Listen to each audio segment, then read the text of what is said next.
Continuando aí, pessoal, vamos falar agora de diagramas de fase de mais de um componente, e de mais de um componente, né?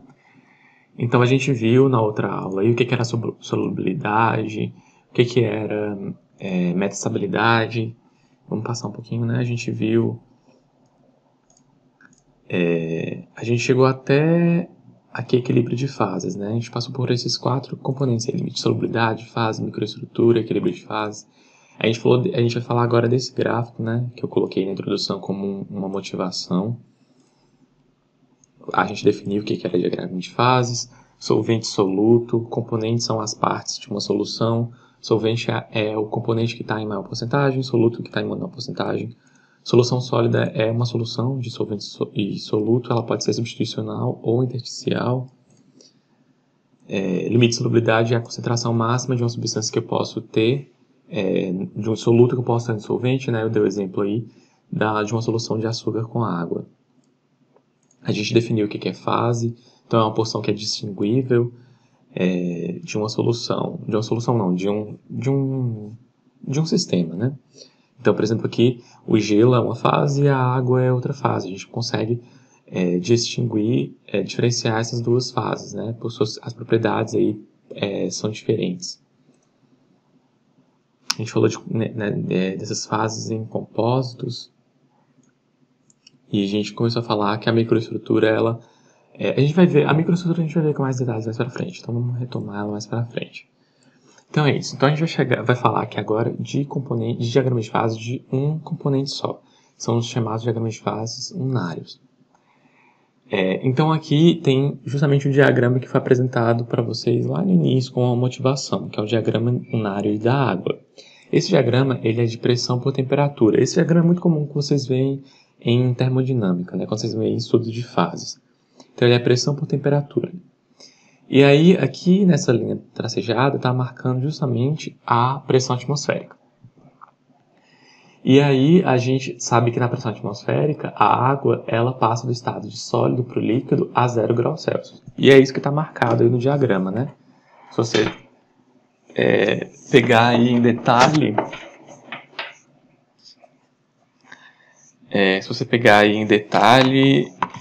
perdão, peraí, deixa eu só conectar aqui a minha mesa digitalizadora para eu escrever.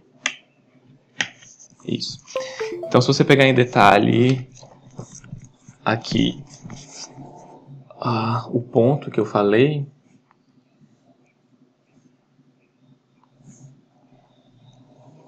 eu vou ter que desconectar. Peraí, só um momento. Então, certo. Vamos marcar esse ponto aqui, né?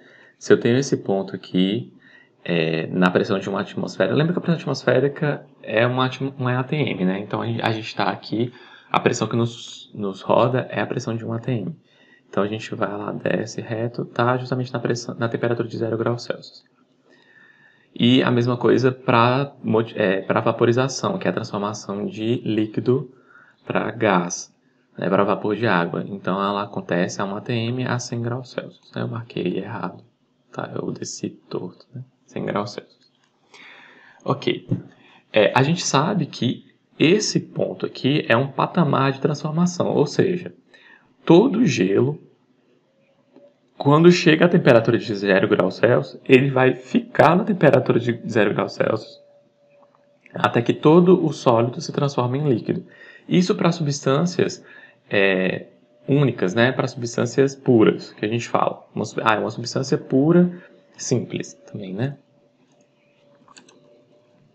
É uma substância pura e simples. E isso é conhecido como patamar. Nesse gráfico aqui, a gente não consegue perceber esse patamar. A gente consegue perceber esse patamar aqui para substâncias puras quando eu tenho um diagrama de temperatura por tempo. Então a gente vê aqui que a temperatura ela vai subindo até chegar na temperatura de fusão, que a fusão é o processo de transformação de sólido para líquido, né? E aí ela mantém nesse patamar de temperatura até que todo sólido se transforme em líquido, E aí só depois que a temperatura começa a subir. Perceba que é a partir daqui que a gente começa a subir a temperatura. Só aí a temperatura começa a subir. Ok? Então, nesse gráfico aqui, fica evidente esse patamar de transformação, né, de mudança de fase. A gente tem um ponto aqui em que as três fases coexistem, que é o ponto triplo, chamado ponto triplo. Então, eu posso ter uma coexistência nessa pressão e nessa temperatura de sólido, líquido e gás. Esse é o ponto triplo para a água, né? Aproximadamente 0 graus Celsius aí, não é 0, 0,0 alguma coisa, e uma pressão de aproximadamente 0,01 atm. Eu sei que vocês veem esse gráfico em termodinâmica, né? Mas vocês veem aqui também em materiais.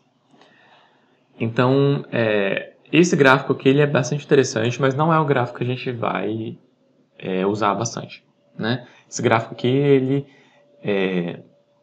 ele traz muita informação para a gente, mas a gente vai utilizar mais gráficos em que eu tenho pressão constante. Então, por exemplo, vamos supor a pressão de 1 atm. Essa pressão é muito conveniente, por quê? Porque é a pressão atmosférica. Então, a gente faz as transformações na pressão atmosférica, né? É comum que a gente faça experimentos sem mexer com a pressão. Então, a gente está fazendo aí uma panela aberta, por exemplo. Uma panela aberta, ela está à pressão atmosférica. E essa pressão, ela é praticamente... eu falo pressão atmosférica, mas é aproximadamente a pressão atmosférica, né? Porque a pressão atmosférica mesmo é só no nível do mar. A gente está em uma certa altitude, então essa pressão vai ser um pouquinho diferente da pressão atmosférica. Vai ser um pouco menor, por conta da altura, né? Quanto maior a altura aí, menor vai ser a pressão atmosférica. Quanto maior, mais para cima do nível do mar a gente está, né? E aí é bem interessante para a gente, como a gente vai, por exemplo, se a gente for derreter um metal, a gente não vai ficar mexendo na pressão desse metal. Então a gente geralmente faz todas essas fusões de metais em pressão atmosférica. Então é bastante conveniente para a gente trabalhar sempre com pressão atmosférica. Certo? O que são esses dois gráficos aqui? Esses dois gráficos eles estão diferenciando o comportamento de substância pura, simples, e uma liga binária. O que acontece quando eu vou fazer um processo de fusão, transformação de fase de sólido para líquido de uma liga? Lembra que liga, o que é uma liga binária? É uma liga que tem dois componentes. O que acontece com uma liga? A liga ela vai ter uma faixa de temperatura de transformação. O que quer dizer isso? Quer dizer que eu vou começar a derreter, né? Vamos usar essa palavra aí, mas eu vou começar a fundir a uma temperatura X aqui, e eu vou terminar de fundir, é melhor usar o vermelho aqui, que fica difícil de ver, né, no gráfico. Então eu vou começar a fundir na temperatura X, e vou terminar de fundir na temperatura Y. É isso que quer dizer. Então eu tenho uma faixa aqui de temperatura, de transformação de fase. E o que tem durante essa faixa de temperatura aqui? Eu tenho uma mistura de sólido e líquido. Ok? Então, essa informação vai ser muito importante para a gente aqui em materiais. Porque a gente vai querer saber, por exemplo, se a gente está a uma determinada temperatura e a uma determinada concentração, quanto de sólido e quanto de líquido eu vou ter. Isso para a gente é bastante interessante. Esses pontos aí, né, em que eu tenho essa faixa de mudança de fase, é conhecido como são os pontos de inflexão. Esses dois pontos aqui, né? Vocês já viram essa palavra inflexão no cálculo, né? Que é justamente quando eu tenho, no cálculo eu tenho aquele comportamento assim, né? Em que a derivada é zero, mas eu não tenho, eu não tenho alteração do sinal da derivada, né? Viajar um pouquinho e lembrar um pouco de cálculo, né? Isso que era o ponto de inflexão. Então, justamente aqui é um ponto de inflexão. Eu tenho a temperatura crescente, mas aí eu tenho justamente o início da transformação de sólido para uma mistura de sólido e líquido. E depois aqui, esse outro ponto de inflexão é quando todo sólido se transforma em líquido. Ok? Então, esses aqui são os diagramas de temperatura por tempo. Ainda não é o diagrama que a gente vai estudar mais. Os diagramas de fase binário que a gente vai estudar são os diagramas de temperatura por composição das fases. Esse vai ser o diagrama mais comum que a gente vai estudar. E quais são os sistemas binários que a gente vai estudar? Existem todos esses aqui, né? Isomorfo, eutético, peritético, monotético, eutetóide, peritetóide e sintético. Os que a gente vai estudar mais vão ser os isomorfos e os eutéticos. Disparados aí, né? Os que a gente mais vai estudar vão ser os isomorfos e os eutéticos. E aí a gente vai ver um pouquinho dos peritéticos e dos eutetóides. Esses aqui, a gente já vou adiantar para vocês, são diversos comportamentos que a gente tem para sistemas binários. Então, quando a gente misturar aí dois metais, a gente vai ter uma solução sólida e a gente vai ter esses diversos comportamentos aí nos diagramas binários. E a gente vai começar a entender o que são cada um desses comportamentos. Pessoal, eu costumo falar de prova, de mecânica, de concurso, né? E isso daqui é não é porque vocês vão fazer uma prova, mas a relevância que é dada numa prova de concurso é justamente por conta da importância desses comportamentos no diagrama de fase. E os diagramas de fase, eles são muito importantes para a gente, porque o diagrama de fase, ele traz para a gente muita informação. Ele traz muita informação sobre a composição das fases, quais são as fases de uma liga. E cada uma dessas fases, ela vai ter um comportamento mecânico distinto, né? E aí, combina com o comportamento do diagrama de fase do ferro-carbono, que é um diagrama muito interessante para a gente, porque o metal que a gente mais utiliza aí no cotidiano, né? É uma das ligas mais importantes aí para a gente. Ok? Então, vamos lá, vamos estudar cada uma desses sistemas binários. Então, falar sobre os diagramas de fases binários, né? Eles são feitos, eu falei, né, que a pressão de uma atmosfera é uma pressão bem interessante, porque é a pressão que a gente tem aqui no cotidiano, né? Ou próxima disso. O eixo vertical é a temperatura e o eixo horizontal é a composição. Então, esse aqui é um exemplo clássico. A gente vai começar a acostumar muito com esse diagrama, que vocês vão ver que daqui para frente esses diagramas eles vão aparecer o tempo todo. Então, aqui eu já estou num diagrama de um sistema isomorfo, né? Mas é só para dar um exemplo. Então, aqui no eixo vertical eu tenho temperatura. Como o livro ele é traduzido, né? E a temperatura nos países de língua inglesa é em Fahrenheit. Então, vocês vão ver que tem a temperatura em Celsius do lado esquerdo e a temperatura em Fahrenheit do lado direito.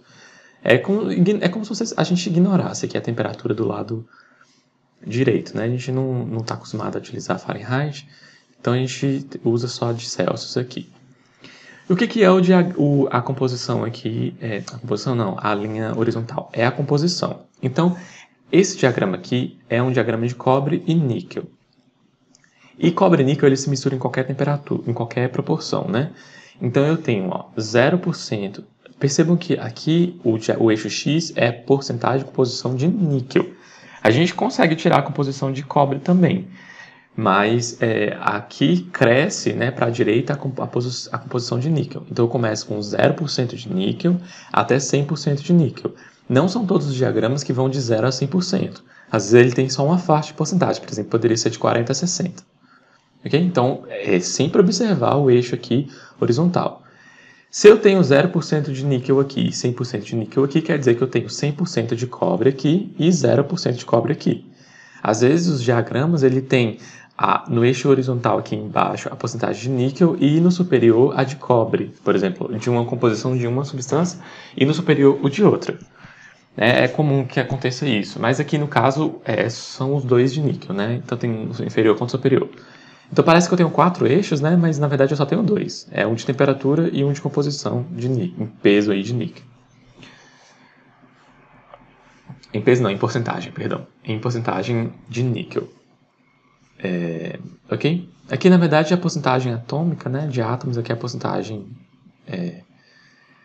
Mas tanto faz, vocês vão ver que vão ser coincidentes. Ok? Então tá certo. Vamos voltar aqui. Então tá lá, a porcentagem em peso ou atômica, né? Então vocês viram que a inferior é em peso e a superior é atômica, mas vocês vão ver que são coincidentes, né? E a gente vai utilizar mais a porcentagem em peso também. O que a gente pode tirar do diagrama, né? A gente pode tirar as fases e as composições de cada fase numa determinada temperatura. Então a gente vai ver isso mais para frente. É melhor eu falar quando a gente for ver no diagrama isomorfo. A gente pode ver também a composição química e a porcentagem. O que é essa composição química, né? Dependendo aí do diagrama, a gente pode ter uma alteração dessas fases aí. E aí eu vou ter uma mistura de uma fase sólida com outra fase sólida. E aí daí que vem as composições químicas, né? Ok. Então vamos falar do primeiro tipo de sistema que a gente vai ver. Lembra que eu falei que a gente vai ver esses sistemas aqui? A gente vai ver o sistema isomorfo. O que é um sistema isomorfo? Um sistema isomorfo, a palavra isomorfo, ela já dá essa ideia de que é alguma forma igual, né? E aí essa sistema isomorfo ele vai se remeter a gramas de substância que se misturam em qualquer proporção. Então eu vou ter aqui uma solução de cobre e níquel em qualquer proporção. Eu posso ter uma proporção de 10% de cobre para 90% de níquel. Vai formar uma solução sólida. 90% de cobre, 10%, tanto faz. 50%, 50% também vai ter uma solução sólida. Então o cobre e o níquel são um ótimo exemplo de um sistema isomorfo. Vocês podem ver que a maior parte dos livros, né, qualquer livro de materiais que você for, o exemplo que vai ser dado, o primeiro exemplo que vai ser dado de um sistema isomorfo vai ser o de cobre e níquel. Lembrem lá de por que esses dois átomos eles se misturam em qualquer proporção, né? Geralmente, para acontecer isso, é porque eles têm eletronegatividade semelhante e raio atômico semelhante, além de outros detalhezinhos, né? Valência, que pode ser semelhante ou não. Eu não sei no caso específico do cobre e do níquel, mas eram essas características, né? Se vocês lembram de umas aulas aí passadas, eram essas características que influenciavam em soluções sólidas que se misturam em qualquer proporção. Ok, então vamos estudar mais um pouquinho aqui o que a gente pode ver nesse diagrama. Eu quero destacar duas coisas aqui. Eu quero destacar primeiro essa linha aqui vertical. O que é essa linha vertical? Essa linha ela é 100% em peso de cobre. Ok? 0% de níquel, 100% em peso de cobre. E essa linha da direita, azul, é 100% de níquel. Vou escrever mais para a direita. Vai para a esquerda, perdão. 100% em peso de níquel. Ok? Então eu tenho aqui, é como se fosse um diagrama de 100% de níquel e aqui na esquerda é um diagrama de cobre. Não é isso? Aqui eu posso estudar o comportamento de cobre puro. E aqui aqui na direita eu posso estudar o comportamento de níquel puro. Então, qual que é a temperatura de fusão do cobre? A gente consegue essa informação por esse diagrama? Consegue. Qual que é a temperatura de fusão do cobre? É essa daqui, ó. 1085 graus Celsius. Percebam que para baixo aqui eu vou ter sólido e para cima eu vou ter líquido. Ok? Certo. E qual que é a temperatura de fusão do níquel? A gente vai lá na linha da direita e a gente consegue ver aqui, ó, 1453. Para baixo a gente tem sólido e para cima a gente tem líquido. Então essa linha aqui, ó, verde, queria fazer bem bonitinho, né? Tentar aí. Essa linha verde é a chamada linha líquido. Por quê? Porque é a mudança de líquido para uma fase que tem sólido e líquido. E essa linha amarela, que é a linha de baixo, é a chamada linha sólidos. Porque é a mudança de uma mistura de sólido líquido para sólido. Eu vou ter aqui uma fase aqui, ó, sólida, que é a solução. Lembrem lá que eu falei que a gente chama as soluções de letras gregas. Então, essa é a solução alfa, certo? O que é essa solução alfa? É a solução sólida de cobre e níquel. Qualquer proporção aí, eu vou ter uma solução e essa fase eu vou chamar de alfa, ok? Se eu tiver essa fase, ela vai ter características mecânicas próprias, microestrutura própria e assim por diante. Não é cobre e não é níquel. É uma mistura dos dois. Outra característica para essas duas substâncias se misturarem. O sistema cristalino, né? Se é SFC, se é SCC, se é cúbico de face centrado, se é cúbico de corpo centrado, hexagonal. Né? Isso aí também influencia. Então tá. Então eu vou ter aqui uma solução alfa. O que eu tenho entre essas fases aqui? Ó? Isso que eu estou pintando aí. Isso é uma mistura de líquido e sólido, ou seja, é uma mistura da solução alfa com a fase líquida. Então percebam que tem aqui escrito alfa mais L. L é a fase líquida e alfa é a fase da solução alfa. Certo? Certo? Então eu tenho aqui o ponto B. O que é o ponto B? O ponto B é uma mistura, uma solução em que eu tenho a solução alfa, uma mistura, né? Em que eu tenho a fase alfa e a fase líquida. E a solução, e o ponto A?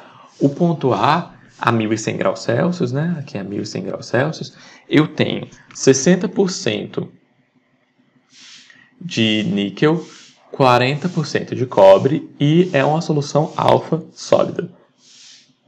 Certo? Então é isso aí que essas são essas informações que a gente pode retirar de um sistema isomorfo. A gente pode retirar mais informações também. A gente pode retirar as composições das fases. Então vamos ver isso aqui mais para frente. Que é isso que a gente vai fazer. Essa interpretação do diagrama eu já fiz, né? Vamos supor que eu tenho o ponto B.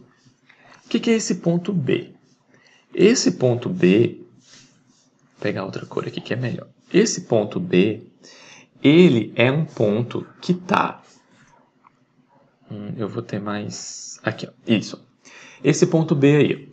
Esse ponto B, ele é um ponto que ele está a 1100 graus Celsius, 1250, não vou passar para o slide ainda não. Eu vou ter um ponto B que ele vai estar a 1250 graus Celsius, não é isso? 1250 graus Celsius. E eu vou ter o que aí? Eu vou ter uma mistura de líquido mais alfa. Então eu vou ter a fase alfa e a fase líquida. Ok? Em que proporções? A gente vai fazer um exercício sobre isso. Que proporções são essas? Certo? E eu vou ter aqui por um outro exemplo. Ó, vamos marcar esse ponto aqui. O ponto, vou chamar ele de ponto A. Ele está a 1150, então o 1150 graus Celsius é aqui, né? E ele tem 35% de níquel. Então ele está aqui, ó. 35%, né? Aqui é 30, aqui é 40. Então esse ponto A, ele está aqui. Esse ponto A, ele é uma fase só fase alfa. É isso? Sólido, né? 1150 graus Celsius, ele está sólido aí, essa mistura. E agora o ponto B, que é esse ponto aí. O ponto B, ele está a 1250 graus Celsius.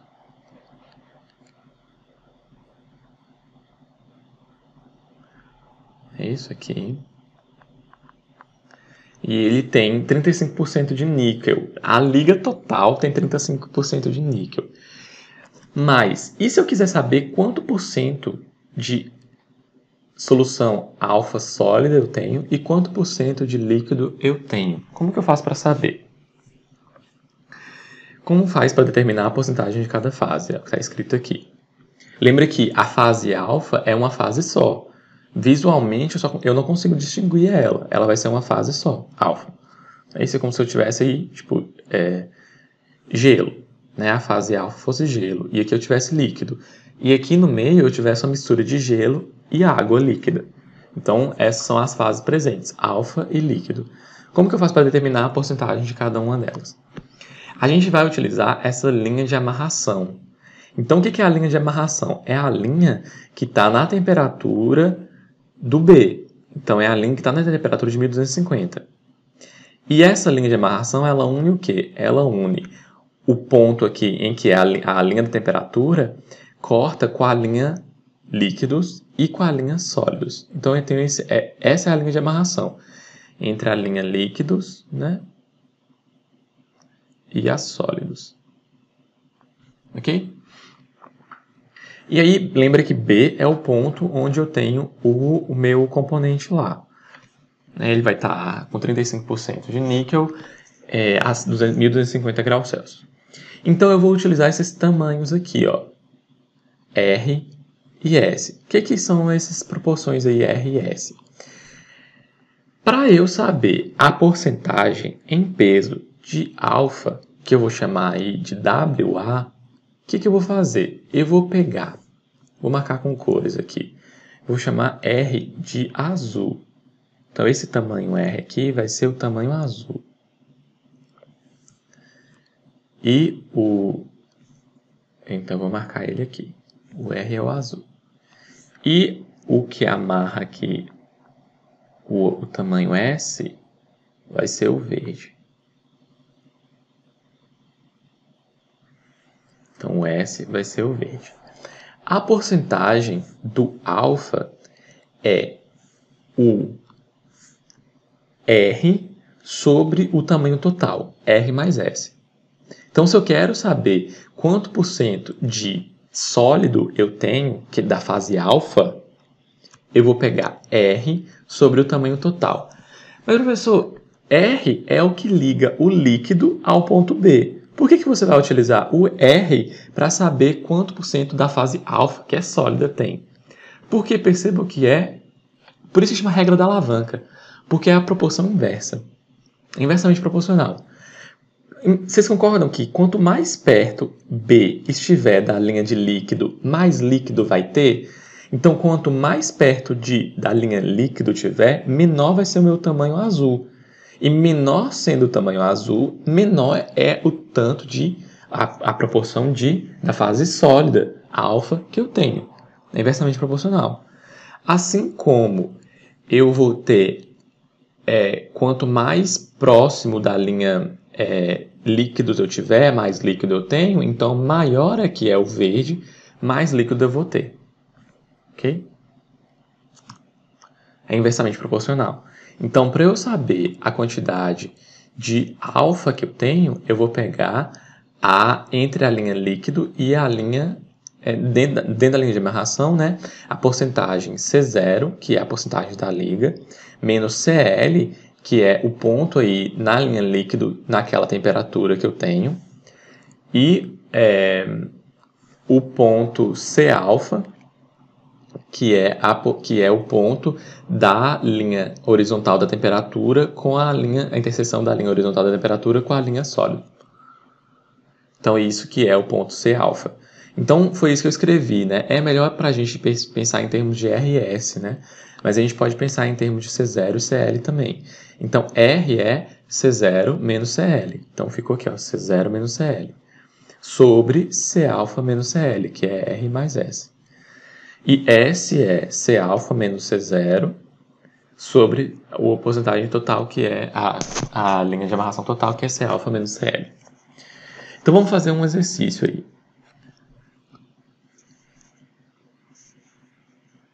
Eu tenho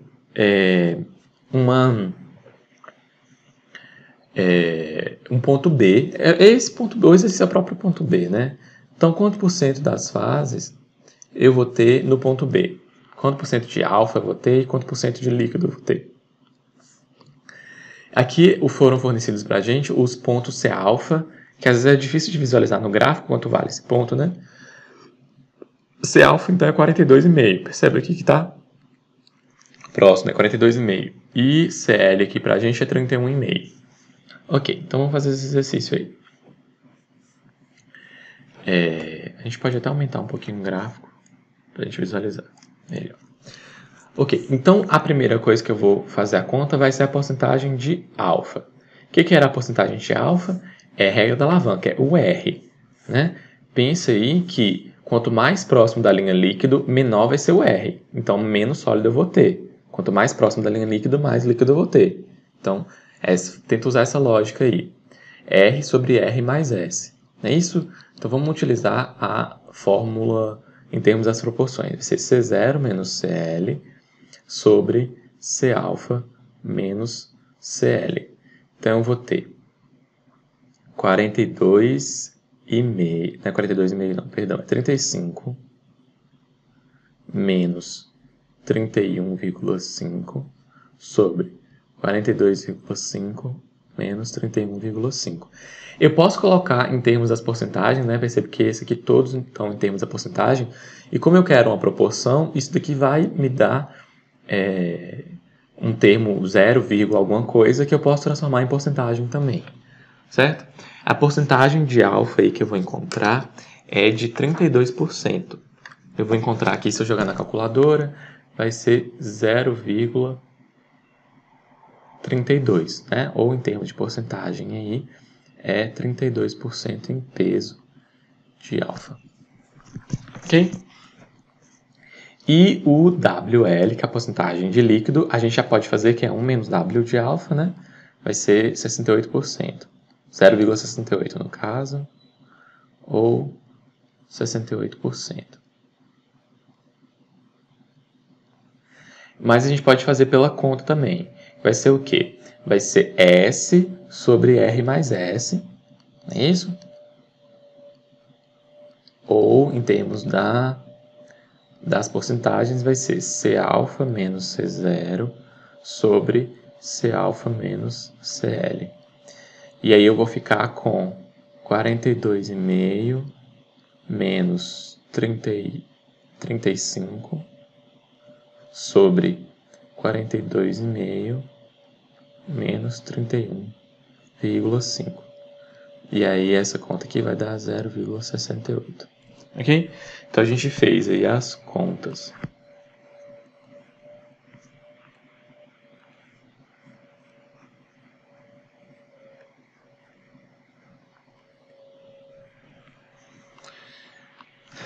É isso. A gente acabou de ver como saber para determinar a fase, a proporção das fases no ponto B. Mas percebam que vai ser difícil a gente ficar mantendo uma solução a 1250 graus Celsius, né? Então, vai existir um resfriamento aí dessa substância e essa linha de amarração ela vai mudar de acordo com a temperatura, concordam? Quando eu estiver aqui caindo a temperatura, vamos supor que eu estou agora na temperatura de 1230. A linha de amarração é diferente, ou seja, as fases vão ser diferentes. Mas o que acontece com aquele grão lá de material que já solidificou? Então é isso que a gente vai ver agora. A gente vai ver dois casos, né? Desenvolvimento de microestrutura em ligas, dois casos para desenvolvimento de microestrutura em ligas isomorfas. Um em que eu tenho condições de equilíbrio bem taxas lentas de resfriamento, com condições de equilíbrio e fora da condição de equilíbrio. Ok? Certo. Então vamos lá. Prestar bastante atenção aqui no que acontece. Quando eu tenho uma liga, vamos supor que eu tenho essa liga aí de 35% em peso de níquel e 65% de cobre. E aí eu estou com ela a 300 graus Celsius. Não é isso? E aí eu estou no ponto A. Isso aqui não é um alfa, isso aqui é um ponto A, né? A minúscula. E aí eu estou nesse A aí, e aí eu vou começar... E aí é líquido, não é isso? Aqui é a linha líquidos. Então, vou pegar o vermelho e fica melhor. Então, aqui é a linha líquidos. E aí, como eu estou acima da linha líquidos, eu só tenho líquido. Então, aqui, olha lá, ó, líquido. Não é isso? A única fase líquida. Quando eu passo da linha líquidos, eu começo a ter a cristalização de grãos de níquel.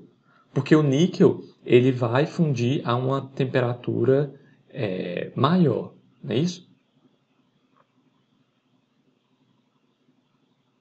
Então, eu vou ter uma cristalização cristalização de níquel não, perdão, é uma cristalização de uma solução sólida com 46% de níquel. Falei errado, porque eu estava pensando em outra coisa. Perdão. Então eu vou ter, porque como tinha só níquel aqui, eu confundi. Eu vou ter uma cristalização de grãos com 46% de níquel. De onde surgiu esse 46%? 46% vem daqui da proporção de níquel que eu tenho na linha de amarração. Certo?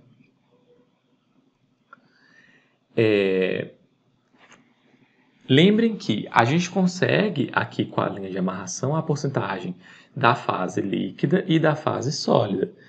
Aqui o que eu acabei de falar é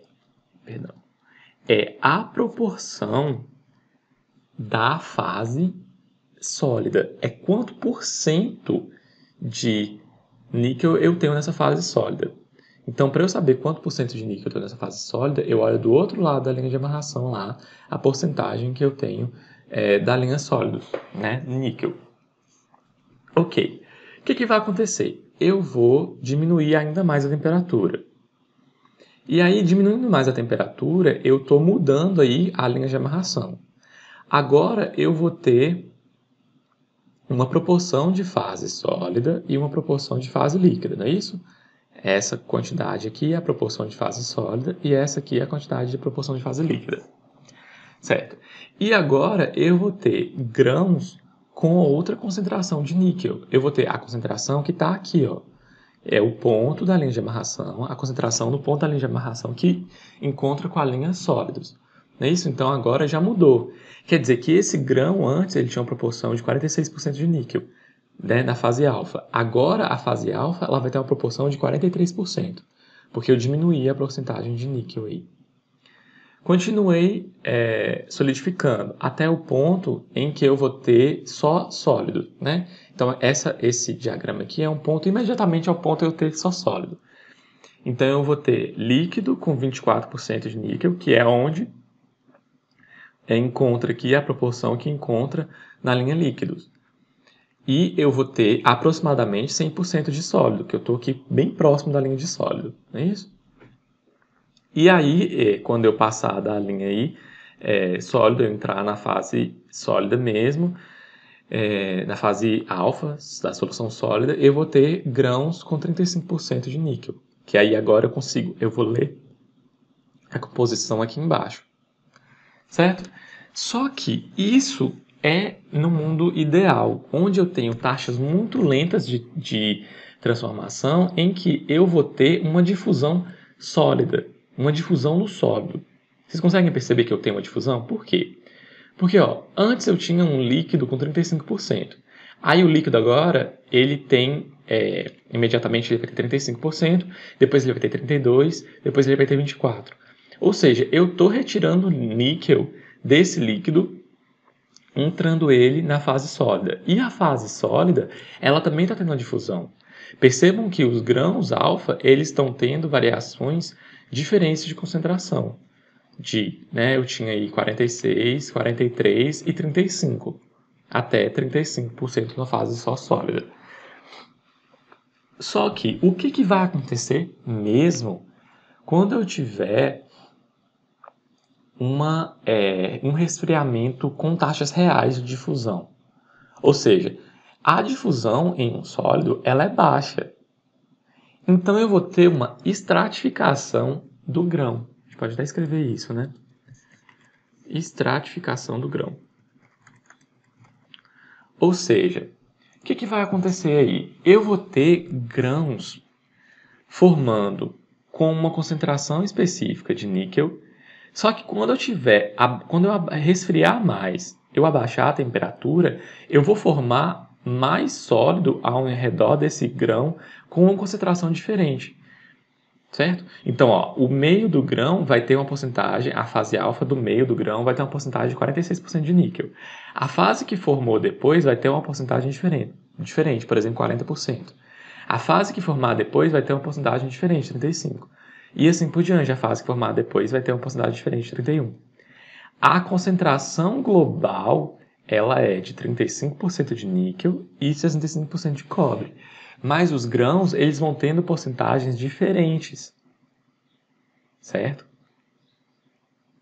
Sendo que na média global eu vou ter uma porcentagem de 35%. Mas os grãos, eles vão ter porcentagens diferentes. Por quê? Porque o grão que formou aqui primeiro, aqui em cima, ele tinha uma porcentagem maior de níquel. Porque ele pegou aqui, esse ponto aqui da linha sólida que tinha uma porcentagem maior. Ou seja, ele tem mais concentração de níquel. À medida que eu fui resfriando, eu tive acesso a uma porcentagem menor de níquel. Por isso que o grão ele foi tendo uma porcentagem cada vez menor de níquel. Como é que eu faço para saber essas proporções? Para saber essas proporções, eu crio uma linha de amarração diferente aí, né? Por exemplo, no ponto E aí, eu vou criar uma linha de amarração entre esse ponto E e o primeiro ponto lá da linha sólidos na temperatura que eu comecei na temperatura em que a linha que eu primeiro toquei a linha líquidos. Então é bem complexo, a gente não vai estudar a matemática desse cálculo aí, de quanto por cento é a concentração de cada fase, não. O que eu quero que vocês entendam é que eu tenho uma estratificação desse grão, certo? À medida que eu vou resfriando aí, eu tenho essa estratificação desse grão, porque eu vou ter cada vez menos níquel para retirar da fase líquida, né? Então o grão ele vai ficando com concentrações menores de níquel. Eu estou falando de níquel porque o níquel é a fase da direita aqui e o cobre é a fase 100% da fase da esquerda, né? Mas esse comportamento aí ele muda de acordo com as fases aí, né? Se eu tenho uma fase da direita e a fase da esquerda, eu vou mudar isso daí. Ok? Então isso é muito importante, porque isso influencia muito como que é a resistência mecânica desse material. Eu vou ter grãos com taxas diferentes de níquel, né? Ele vai ter provavelmente o grão, como o níquel ele tem resistência maior do que o do cobre, resistência mecânica maior no geral, né? Por exemplo, limite de resistência à tração, vou citando a propriedade, eu vou ter grãos mais, falando de dureza, por exemplo, eu vou ter grãos mais duros no centro, com maior resistência, e que diminui à medida que eu vou para fora do grão. Isso é um comportamento bem interessante, isso é muito bom, na verdade, porque lembra de engrenagens em que eu tinha um tratamento superficial de dureza e tal? À medida que eu tenho esse grão com um núcleo duro, eu posso ter um comportamento bom, né? No caso aqui, é melhor que eu tenha grãos com... É o contrário, né? Grãos com dureza maior externa e dureza menor interna. Então, depende... É aí que começa a química, que começa a parte da engenharia de materiais.